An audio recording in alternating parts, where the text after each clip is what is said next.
Esto que yo tengo hoy a mí no se me acaba. Oh my God. Esta noche te pedimos que nos hagas crecer en sabiduría, en ciencia, en inteligencia, en entendimiento.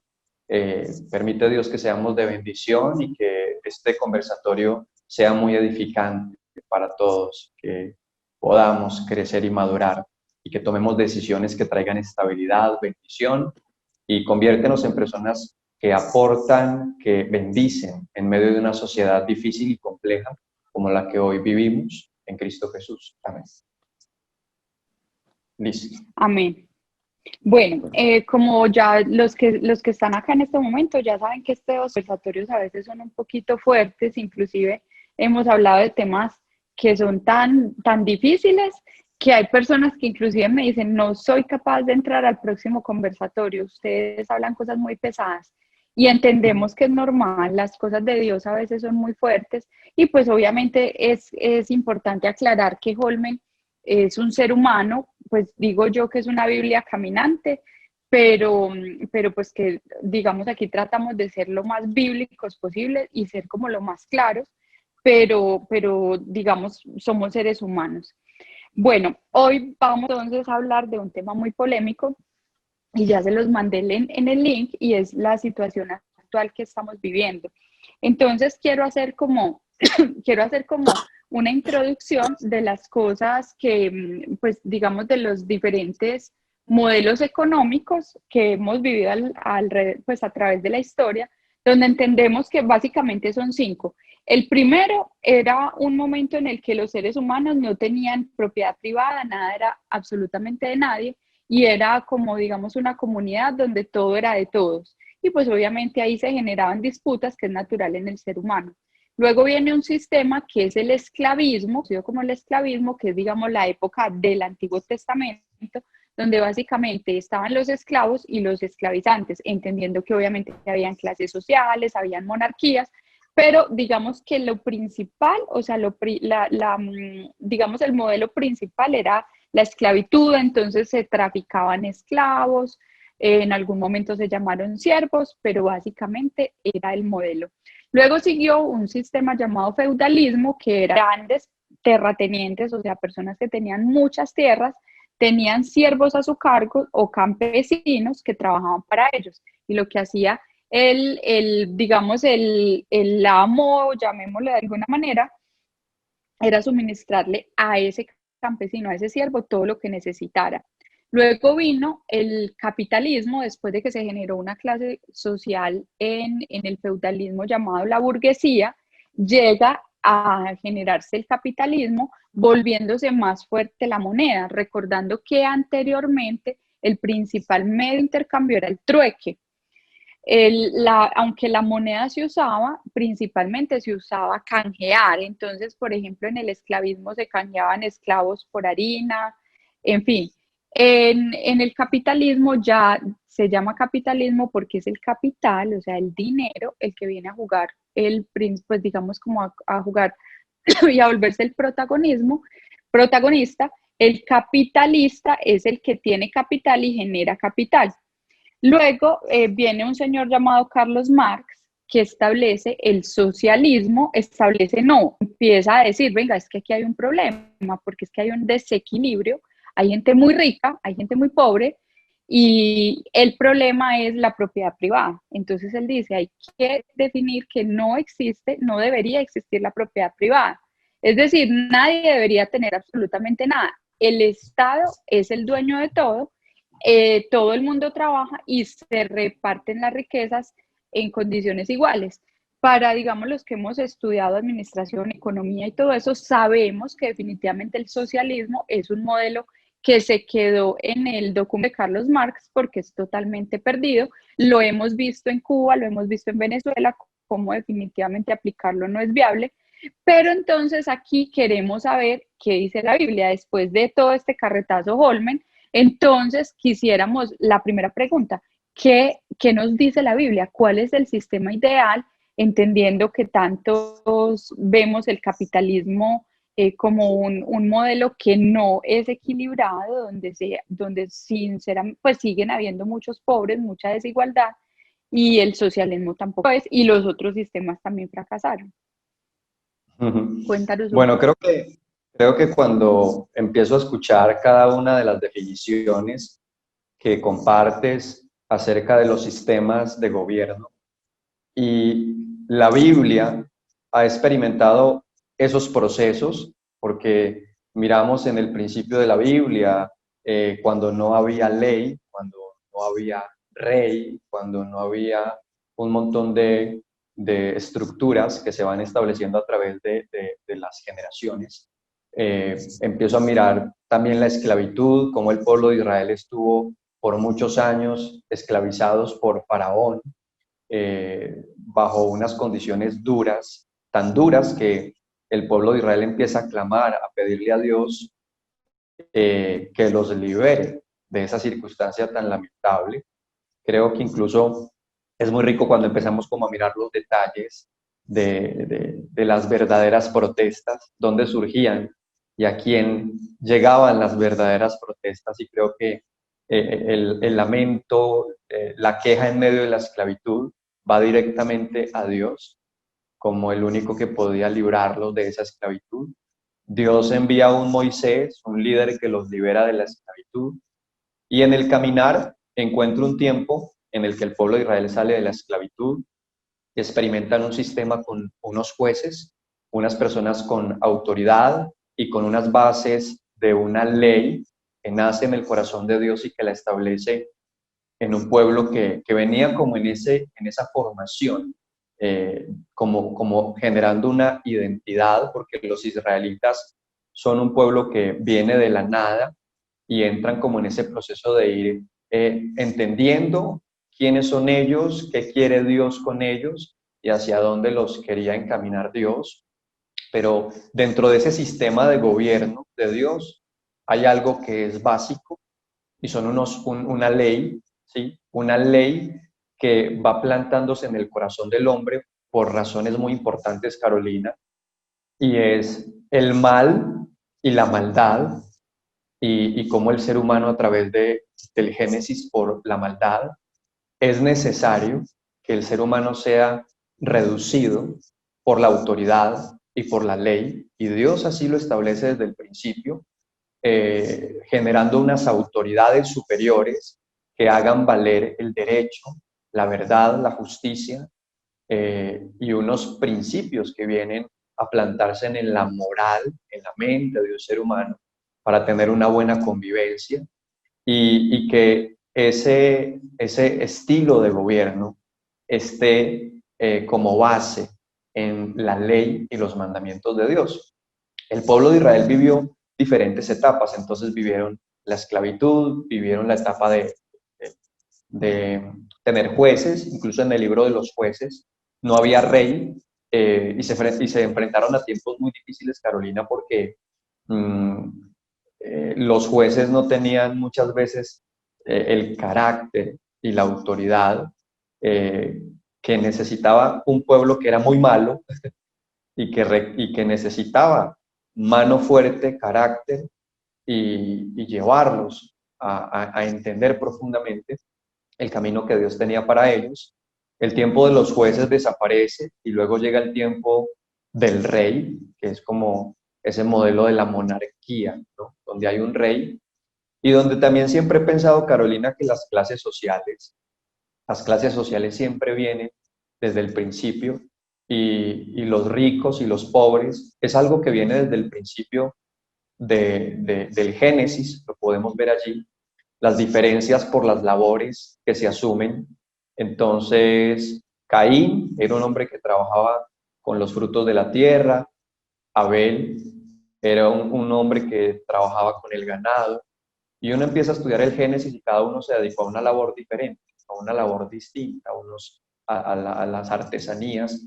Creo que cada ser humano a través de la diversidad que Dios ha colocado en nuestra mente, nos ha llevado a tener estilos de vida diferentes que generan economías diferentes. Entonces creo que las diferencias de las economías hacen parte de la Biblia y serán siempre parte de la humanidad.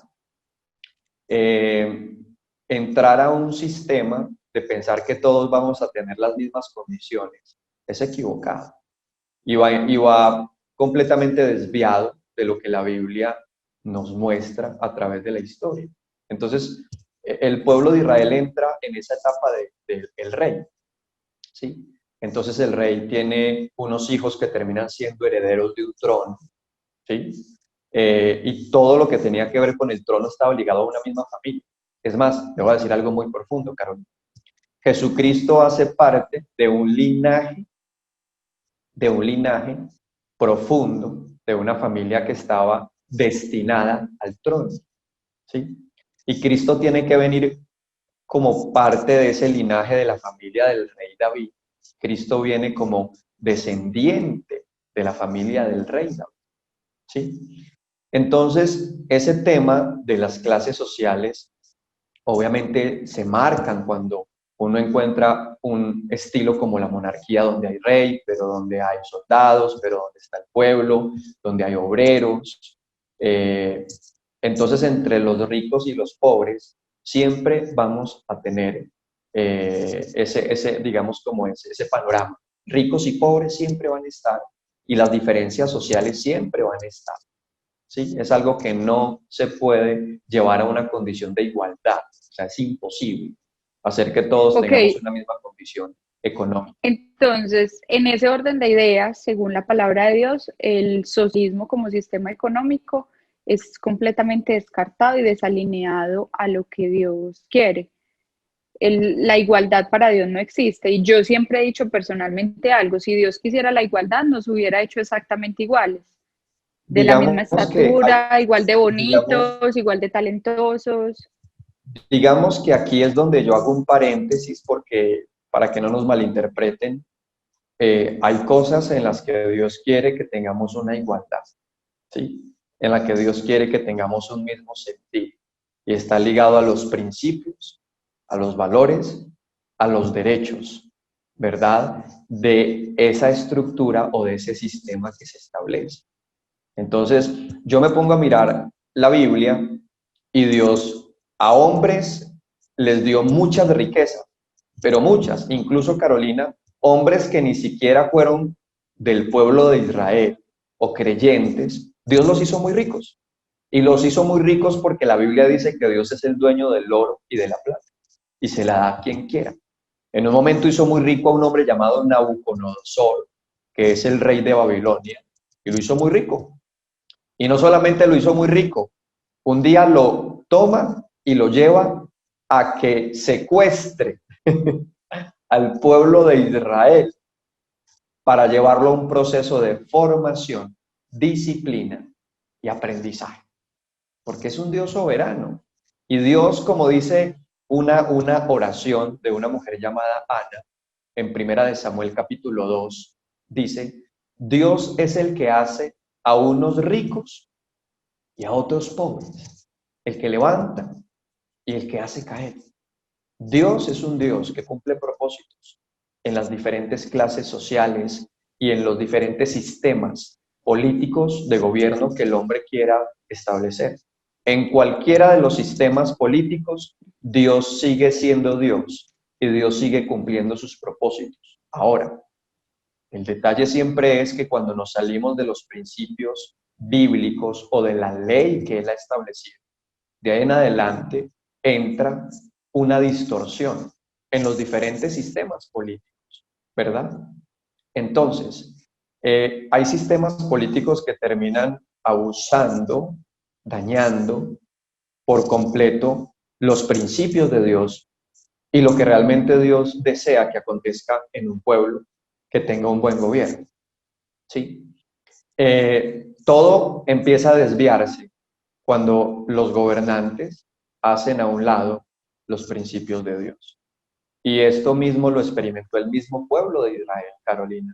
El mismo pueblo de Israel fue y siempre será la muestra de las consecuencias tan terribles que vienen a una sociedad cuando alejan a Dios de esos principios que deben estar en la moral de una sociedad.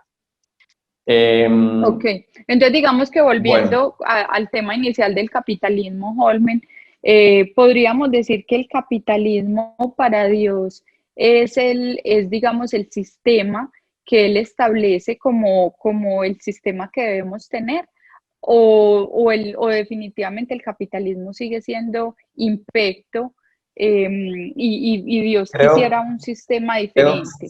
creo, Carolina, que, y aquí vuelvo otra vez a retroceder, Dios no quería que el pueblo de Israel tuviera rey, no quería.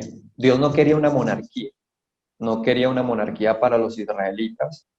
Dios quería un sistema en el que hombres temerosos, sabios, eh, unas leyes entraran en un propósito de dirigir a un país y a una nación, pero pues lamentablemente la misma maldad y la misma humanidad se ha encargado de entorpecer las cosas que Dios ha querido. Creo que nosotros mismos terminamos siendo como esa piedra de tropiezo a las cosas que Dios ha querido hacer. Sin embargo, Dios, cuando el pueblo de Israel empezó a pedir rey, rey, Dios les dijo, listo, ok, si ese es el sistema que ustedes quieren establecer, donde hay un rey, donde hay un ejército, donde van a venir impuestos, y ustedes van a tener que pagar impuestos, entre muchas otras cosas que van a establecer. Listo, que así sea. Pero asuman las consecuencias de esos sistemas que ustedes quieren establecer. Sin Pero no embargo, me respondiste, en medio Jorge, de... no me has respondido, o Sí, sea, sí, lo primero, sí, ok. específicamente. Lo primero que te quería decir, sí, perdón, lo primero que te quería decir es que el sistema que Dios quería no era un sistema ni la monarquía, digamos lo que hoy llamamos capitalismo, pues es algo que digamos como que la Biblia de cierta forma no lo menciona literalmente, ¿sí?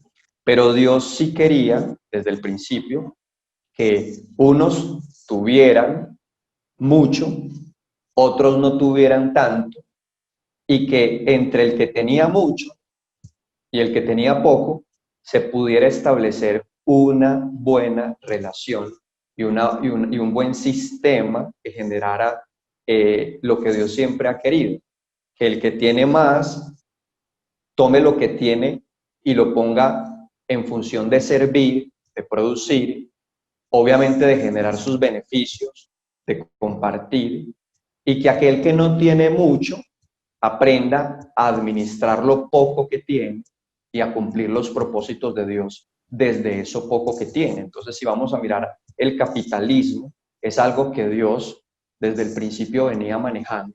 Y te lo digo porque antes de la ley estábamos Abraham.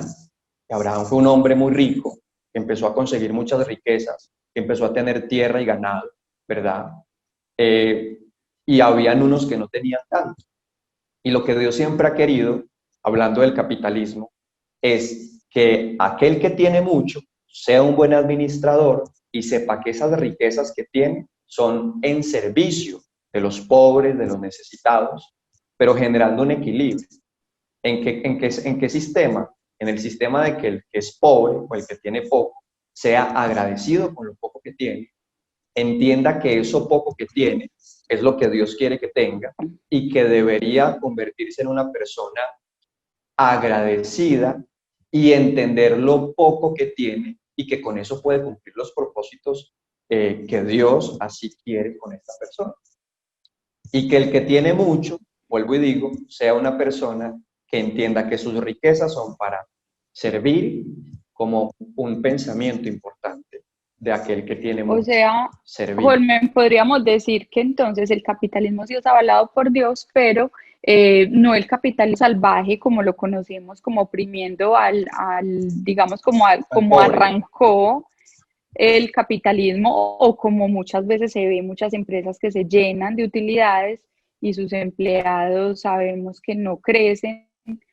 Entonces, digamos que podríamos hablar de un capitalismo consciente, o lo que hoy nos hablan pues de responsabilidad social, que las empresas deben aportarle al sistema, no solamente enriquecerse, sino hacer pues un país mejor y bla, bla, bla. Lo que pasa es que entendemos Total. que hay una realidad en el ser humano y es el amor al dinero, que no todo el mundo es consciente de que debe tener, de que debe manejar equitativamente sus recursos. Y de hecho en el Sí. sistema uno ve que hay muchas formas como el gobierno busca equilibrar. Por ejemplo, los estratos altos pagan más servicios públicos, mientras más ganas, más impuestos entregas. Y entre otras cosas, Holmen, los impuestos son avalados por Dios. De hecho, hubo una parábola de Jesucristo, la del César, lo que es de César y a Dios lo que es de Al Dios, César lo que es del César y donde de Dios lo que es de Dios, claro. Sí, claro, lo de los impuestos es algo estableciendo, que, sí, los impuestos exacto, es dando algo que Dios respuesta. aprueba. Ujú. Exacto. Bueno, Holmen, entonces ahorita estamos en un momento político, económico muy complejo. Por ejemplo, pues los que vivimos en Medellín y estamos enterados de la situación, bueno, en Colombia en general, vemos lo que está ocurriendo, por ejemplo, el ataque al GEA, que es el grupo empresarial antioqueño, en un video que se está difundiendo en todas las redes. Estamos en el tema de PM con nuestro alcalde Daniel, no es la alcaldesa Claudia López, o sea, estamos pues como en un tema de comunismo excesivo y sin contar a Gustavo Petro que está promoviendo manifestaciones. Entonces, voy a preguntar concretamente, primero sobre el GEA, por eso como todo este ataque que se le está haciendo a estas empresas, pues a uno sí le cuestiona algo como ciudadano y yo voy a contar algo que de pronto nos ha pasado a la cabeza a todos. O sea, estos bancos cobran demasiado digamos, por tener los servicios y cuando uno va a mirar al final de cuentas, las utilidades son desbordantes. Tú ves esas utilidades y uno dice, pero es que eso es casi que el PIB de Colombia, son unas utilidades que inclusive quedan en pocas familias porque aún no se sabe cuáles son los dueños y uno dice que es realmente muy desequilibrado cómo llega a manos de esas pocas personas. ¿Qué piensas tú, por ejemplo, de eso que estamos viviendo ahorita? Bueno, cuando tú me hablas de lo siguiente, se me viene a la mente un momento en el que los judíos despreciaban a unos judíos que trabajaban para Roma y que cobraban impuestos. Y dentro de esos recaudadores de impuestos había mucho abuso, había mucho usurero que quería robar, que quería tomar más de lo que realmente era establecido. Incluso Jesucristo va a la casa de un hombre llamado Zaqueo. Y Zaqueo era un hombre que tenía fama porque le gustaba tomar más de lo que era justo en el tema de los impuestos. Cuando Jesucristo llega a la casa de este hombre, Carolina, Jesucristo no le dice a Zaqueo, usted es un ladrón, devuelva lo que usted ha robado. Jesucristo llega con amabilidad, comparte con él, se sienta allí en su casa y este hombre, sin que Jesucristo le dijera lo que tenía que hacer, dice, maestro, voy a devolver aquello que he tomado de manera deshonesta, o voy a devolver lo que he robado. Y Cristo dice, este es un hombre también descendiente de Abraham. Y Mateo, uno de los evangelios de Mateo, que se convierte en uno de los apóstoles, Mateo también era un recaudador de impuestos, que Cristo lo invita a que lo siga y deja esa vida ambiciosa en la que fácilmente se enriquecían. Entonces, digamos que el abuso de las diferentes organizaciones, instituciones, empresas, siempre va a estar, Carolina, siempre va a estar. Es algo que siempre va a permanecer. Y es algo en lo que yo siempre le digo a todo aquel que es creyente. Tenemos dos caminos. Quejarnos, salir a la calle a tirar piedras y protestar, ¿sí? Quejarnos y lamentarnos. O entender que es una realidad de un mundo ambicioso, que seguirá creciendo en el amor al dinero y al poder, y que no lo vamos a detener, no vamos a detener. Si no lo detiene Dios, menos nosotros como seres humanos. Ahora, ¿cuál es el papel que deberíamos de tomar ante este tipo de situaciones? Lo primero, entender que es una realidad que no va a cambiar. Segundo, ¿cómo podemos llenarnos de estrategias aquellos que queremos ser buenos administradores Y aquellos que queremos sobrevivir en medio de un mundo donde hay abuso, donde hay manipulación y donde encontramos cualquier tipo de situaciones complejas. Ok, Tres, pero mi ¿cómo pregunta nosotros podemos... concreta, ok, ujú. No, Sí, termina, dale. termina, te interrumpí. Ok, entonces lo que yo quiero decir es, antes de mandar una queja, antes de salir a una protesta, deberíamos de hacer un análisis profundo. ¿Qué es lo que deberíamos aprender? En medio de un mundo donde siempre va a estar este tipo de cosas, ¿qué deberíamos aprender? ¿Qué estrategias deberíamos de asumir para tener menos desgaste y más tranquilidad aún en medio del caos, de la adversidad, de la dificultad, del abuso y de cualquier tipo de cosas? Ahora, aún en medio de todo el abuso y de todo lo que se ve, ejemplo, con el tema de lo que tú me cuentas de los bancos, creo que cada uno de nosotros tenemos, bueno, la mayoría contamos con una cuenta bancaria, contamos con un buen servicio, contamos con la facilidad de que con nuestro celular hacemos cualquier tipo de transferencias. Y siempre pienso que todo banco pues tiene que sacar sus ganancias, ¿verdad? Pero también hay un servicio. Y creo que pues personalmente el banco al que yo pertenezco creo que me brinda buenos servicios. Comprendo que a veces los números y las transferencias y entre muchas cosas uno puede decir como que hay, como que se pasan, pero hace parte de ese mundo en el que estamos y en el que yo debo aprender a administrar lo poco que Dios me da y administrarlo bien, ¿sí? Y hacerle mucho más caso a lo que Dios me dice a través de su palabra de cómo yo debería de manejar mis recursos y cómo debería de invertirlos y sobre qué debería de invertirlos y cómo debería de manejarlos. Pero antes de quejarme, debería de mirar qué servicio me da y qué beneficios tengo y qué comodidades tengo, ¿verdad? Ahora, como siempre dicen por ahí, lo bueno que vale, lo que es bueno, pues. Y muchas veces No, estamos claro. en una mentalidad de que queremos las cosas. Ujú.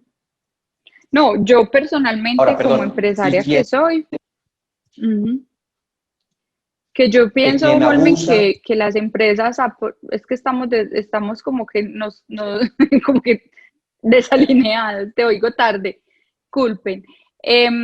No, que yo personalmente como empresaria que soy, Holmen, pienso que las empresas hacen una labor muy grande, o sea, el grupo empresarial, para quienes no saben, es Sura, Bancolombia, Grupo Argos, Nutresa, y pues todos los empleos que generan, además de los servicios que está contando Holmen, pues uno dice, hacen una labor muy grande en el país. Además, ellos tienen el tema de responsabilidad social, pero entonces ahí es donde me pregunto yo específicamente que, o sea, si Dios ve como un abuso que ellos tengan unas utilidades exageradas, entendiendo que nadie está obligado a tener una cuenta bancaria, pero digamos eso es lo que hoy el Partido Socialista nos está dando a entender, o sea, están mostrando como que este grupo es un grupo malo, y entonces por eso yo pregunto, listo, eso es lo que ellos piensan, yo puedo tener una opinión, Holmen puede tener otra opinión, pero la pregunta es, ¿cómo específicamente ve Dios esa situación de todas esas Dios, utilidades que se está... Dios siempre, claro, yo siempre digo algo, mira, y te voy a poner un ejemplo. En algún momento, una mujer trae un perfume muy costoso, y se lo derrama en los pies a Jesucristo. Ella hizo un servicio, le derramó un perfume carísimo, y los discípulos dicen, maestro, ¿qué es esto? Hubiéramos tomado ese perfume, lo hubiéramos vendido y se lo hubiéramos dado a los pobres. Y Jesucristo dijo, a los pobres siempre los van a tener entre ustedes. A mí no siempre me van a tener. Esta mujer tomó algo costoso, se lo derramó a Jesucristo y los discípulos pegaron el grito de por qué no tomar esto que es costoso y dárselo a los pobres. Entonces siempre diré, Carolina, que quien hace un servicio merece beneficios de esos servicios. Aclaro, algunos pueden cobrar mucho por ese servicio. Y siempre diré, Dios desea que seamos justos, ¿sí? Entonces, ni nos vamos a ir tan alto de los números, ni tampoco voy a hacer un servicio en el que obviamente no va a generar una rentabilidad, que va a ser ese mismo mecanismo que va a seguir girando para seguir supliendo esas necesidades de una sociedad que se enferma, que tiene un montón de necesidades y que para suplir esas necesidades se requieren unos buenos equipos, un personal, entre muchas cosas que, pues, vuelvo y te digo, requieren mucho dinero, ¿no? Ahora, volvemos al mismo punto. Creo que el socialismo muchas veces entra en el pensamiento de cómo podemos quitarle al que tiene para darle al pobre, ¿sí? Ahora, siempre diré que el pensamiento de Dios no es como que le quito al rico para darle al pobre. El pensamiento de Dios es rico, sea justo, sea generoso, sirva y sea de bendición para una comunidad, ¿sí? Ahora, volvemos al mismo punto. Esto no es de irnos a los extremos, ¿sí? Y esto no es de que el pobre piensa que el rico lo tiene que cargar, mantener o malacostumbrar. La Biblia dice que el que no trabaje, que no coma. Que no coma. ¿Sí? Y también la Biblia dice que cada uno aprenda a llevar su carga, ¿sí? Y muchas veces Dios permite que alguien sea pobre para llevarlo a un proceso de formación. Hay gente que nunca va a ser rica, siempre va a ser pobre y van a morir pobres. Y es que sobre el tema de la pobreza, que es un tema muy profundo, Carolina, hay tantos aprendizajes en la pobreza, tantos aprendizajes en la pobreza, como hay tantos aprendizajes en la riqueza. A veces el pobre quiere ser rico y no sabe lo que implica ser rico. No tiene ni idea de lo que implica ser rico. Ni de las ¿Es mejor ser rico o pobre? Yo siempre digo lo que decía un personaje bíblico con una expresión muy famosa. Dios, no me hagas tan rico para no olvidarme de ti. Porque cuando uno empieza a tener y a tener y a tener, usted empieza a pensar que no necesita de Dios. Por eso se hace tan difícil que un rico reconozca a Jesucristo. Por eso la mayoría de los pobres son los que venimos a Cristo. Porque el pobre constantemente está reconociendo sus necesidades. El rico considera que no necesita nada, ¿sí? Entonces, por eso es tan difícil que un rico venga a la vida cristiana. Porque piensa y cree que lo tiene todo y que todo lo puede resolver con dinero, ¿verdad? Y muchas veces cuando el rico viene a Dios es porque o se enfermó o le vino una circunstancia que no la puede resolver con dinero y que tiene que surgir algo mucho más poderoso que el dinero, que es Dios, ¿sí? Ahora, volviendo al punto del pobre, entonces a la respuesta, no me hagas tan rico para no olvidarme de ti, pero tampoco me dejes en la pobreza extrema para no quejarme y no estar renegando y lamentándome por mi pobreza. Dame lo necesario, dame lo que necesito cada día. Y soy del tipo de personas que me gusta ese pensamiento. Dios, dame lo que necesite cada mañana. Pregunta don Rosendo, Ahora, ¿y las pobrezas emocionales? Bueno, la Biblia también habla acerca de los pobres espirituales, pero hay una gran verdad, Carolina. Creo que todos al venir a Dios tenemos que venir como pobres espirituales, que reconocemos nuestras necesidades espirituales, ¿verdad? Todos aquellos que venimos a Jesucristo somos pobres. El que se cree rico en lo espiritual, pues no busca a Jesucristo, porque considera que no lo necesita, ¿sí? Pero todos aquellos que aceptamos a Jesucristo somos pobres. Oh my God, esto que yo tengo hoy a mí no se me acaba. Oh my God.